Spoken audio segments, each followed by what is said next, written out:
ਅਗਲੀ ਜਿਹੜੀ ਗੱਲ ਕਰਦੇ ਜਾਈਏ ਹਰਜੋਤ ਸਿੰਘ ਜੀ ਕੁਛ ਦਿਨ ਕੱਲ੍ਹ ਦੀ ਉਹ ਜਿਹੜੀ ਗੱਲ ਆ ਵੀ ਇੱਕ ਸੈਨ ਕਾਰਲੋਸ ਇਲਾਕੇ ਦੇ ਵਿੱਚ ਇੱਕ ਬੀਬੀ ਦਾ ਸਿਰ ਜਿਹੜਾ ਧੜ ਦੇ ਨਾਲੋਂ ਵੱਖ ਕਰ ਦਿੱਤਾ ਗਿਆ ਸੀਗਾ। ਅੱਜ ਅਧਿਕਾਰੀਆਂ ਨੇ ਇਸ ਨੂੰ ਆਇਡੈਂਟੀਫਾਈ ਕੀਤਾ ਆ। 27 ਸਾਲਾ ਕਰੀਨਾ ਕੈਸਟਰੋ 7 ਸਾਲ ਤੇ 1 ਸਾਲ ਦੀਆਂ ਕੁੜੀਆਂ ਦੀ ਜਿਹੜੀ ਇਹ ਮਾਂ ਆ, ਉਸ ਦਾ ਸਿਰ ਕਹਿੰਦੇ ਆ ਵੀ ਕਿਸੇ ਨੇ ਏਦਾਂ ਕਲਮ ਕਰ ਦਿੱਤਾ ਹੈ। ਇਸ ਬਾਬਤ ਇੱਕ ਬੰਦੇ ਨੂੰ ਕਹਿੰਦੇ ਆ 33 ਸਾਲਾ ਹੋਜ਼ੇ ਰਫੈਲ ਸੋਲਾਨੋ ਲੈਂਡੇਟੀਆ, ਇਸ ਨੂੰ ਜਿਹੜਾ ਉਹ ਗ੍ਰਿਫਤਾਰ ਕੀਤਾ ਹੈ।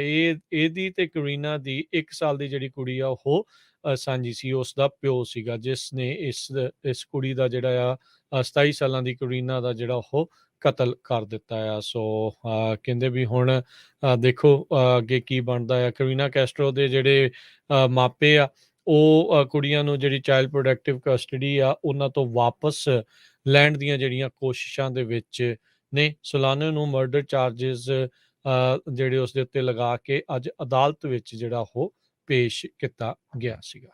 ਅਗਲੀ ਖਬਰ ਬੇਕਰਸਫੀਲਡ ਕੈਲੀਫੋਰਨੀਆ ਤੋਂ ਆ ਰਹੀ ਹੈ, ਜਿੱਥੇ ਕਿ ਅੱਜ ਸਵੇਰੇ 7 ਵਜੇ ਦੇ ਕਰੀਬ ਇੱਕ ਬਹੁਤ ਹੀ ਖਤਰਨਾਕ ਅਲਾਰਮ 3 ਫਾਇਰ ਬ੍ਰੇਕ ਹੋ ਗਈ ਤੇ ਕਾਫੀ ਵੱਡੀ ਗਿਣਤੀ ਦੇ ਵਿੱਚ ਫਾਇਰ ਫਾਈਟਰਸ ਨੂੰ ਬੁਲਾਇਆ ਗਿਆ। ਬੇਕਰਸਫੀਲਡ ਫਾਇਰ ਡਿਪਾਰਟਮੈਂਟ ਤੇ ਕਰਨ ਕਾਉਂਟੀ ਫਾਇਰ ਡਿਪਾਰਟਮੈਂਟ ਦੋਨਾਂ ਨੇ ਰਲ ਕੇ ਇਸ ਅੱਗ ਨੂੰ ਬੁਝਾਉਣ ਦੇ ਵਿੱਚ ਉਹਨਾਂ ਨੂੰ ਕਾਫੀ ਘੰਟੇ ਲੱਗੇ।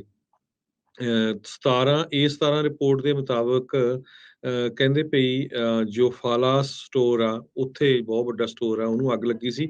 ਉਹਦੇ ਨਾਲ ਫਿਰ ਇੱਕ ਮੈਟਰਸ ਦਾ ਸਟੋਰ ਆ, ਅਮਰੀਕਨ ਫਰੇਟ, ਤੇ ਉਹ ਤੋਂ ਬਾਅਦ ਇੱਕ ਹੋਰ ਪਲੈਨਟ ਫਿਟਨੈਸ ਹੈਗਾ, ਉਹਨਾਂ ਵੱਲ ਵੀ ਅੱਗ ਜਿਹੜੀ ਤੇਜ਼ੀ ਦੇ ਨਾਲ ਫੈਲ ਗਈ। ਇਹ ਜਿਹੜੀ ਅੱਗ ਲੱਗੀ ਸੀ ਫਲਾ ਸਟੋਰ ਵਾਈਟ ਲੇਨ ਦੇ ਉੱਤੇ ਤੇ ਹਿਊਸ ਲੇਨ ਦੇ ਉੱਤੇ ਹੈਗਾ ਸਾਊਥ ਬੇਕਰਸਫੀਲਡ ਏਰੀਆ ਦੇ ਵਿੱਚ।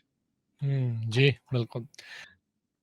ਅਗਲੀ ਖਬਰ ਕੈਲੀਫੋਰਨੀਆ ਫਾਇਰਸ ਦੇ ਸੰਬੰਧ ਦੇ ਵਿੱਚ ਆ। ਮੌਸਕੀਟੋ ਫਾਇਰ ਦੇ ਨਾਲ ਬੇ ਏਰੀਏ ਦੇ ਵਿੱਚ ਵੀ ਸਮੋਕ ਬਹੁਤ ਜ਼ਿਆਦਾ ਹੋਊਗਾ। ਸੈਕਰਾਮੈਂਟੋ ਏਰੀਏ ਦੇ ਵਿੱਚ ਵੀ ਕਹਿੰਦੇ ਵੀ ਬਹੁਤ ਦੂਰ ਦੂਰ ਤੱਕ ਧੂੰਆਂ ਦੇਖਿਆ ਜਾ ਰਿਹਾ ਹੈਗਾ ਆ। ਜੋ ਹੈਵੀ ਸਮੋਕ ਆਇਆ ਆ, ਇਹਦੇ ਨਾਲ ਬੇ ਏਰੀਏ ਦੇ ਵਿੱਚ ਸਾਹ ਲੈਣਾ ਵੀ ਕਾਫੀ ਔਖਾ ਹੋਊਗਾ। ਨਾਰਦਰਨ ਕੈਲੀਫੋਰਨੀਆ ਦੇ ਵਿੱਚ ਜੋ ਮੌਸਕੀਟੋ ਫਾਇਰ ਲੱਗੀ ਹੋਈ ਆ, ਇਹਦੇ ਨਾਲ ਹੁਣ ਤੱਕ 29,585 ਏਕੜ ਸੜ ਕੇ ਸਵਾਹ ਹੋ ਚੁੱਕੇ ਆ। 3500 ਦੇ ਕਰੀਬ ਸਟਰਕਚਰਸ ਇਸ ਦੀ ਲਪੇਟ ਦੇ ਵਿੱਚ ਆ ਸਕਦੀਆਂ ਹੈਗੀਆਂ ਆ ਤੇ ਕਾਫੀ ਜ਼ਿਆਦਾ ਅਵੈਕੂਏਸ਼ਨ ਵੀ ਹੋਈ ਆ। ਆਪਾਂ ਸਵੇਰੇ ਵੀ ਤੁਹਾਨੂੰ ਸਾਰਿਆਂ ਨੂੰ ਦੱਸਿਆ ਸੀ, ਇਹਨਾਂ ਏਰੀਆ ਦੇ ਵਿੱਚੋਂ ਅਵੈਕੂਏਸ਼ਨ ਵੀ ਹੋ ਰਹੀ ਹੈਗੀ ਆ।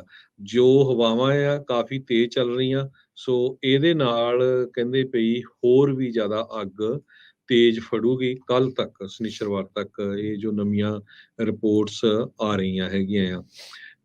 ਤੇ ਲੇਕ ਤਾਹੋ ਤੇ ਸੈਕਰਾਮੈਂਟੋ ਏਰੀਏ ਦੇ ਵਿੱਚ ਆਲਰੇਡੀ ਧੂੰਆਂ ਬਹੁਤ ਜ਼ਿਆਦਾ ਇਸ ਟਾਈਮ ਆਇਆ ਹੋਇਆ ਹੈਗਾ। ਬਿਲਕੁਲ।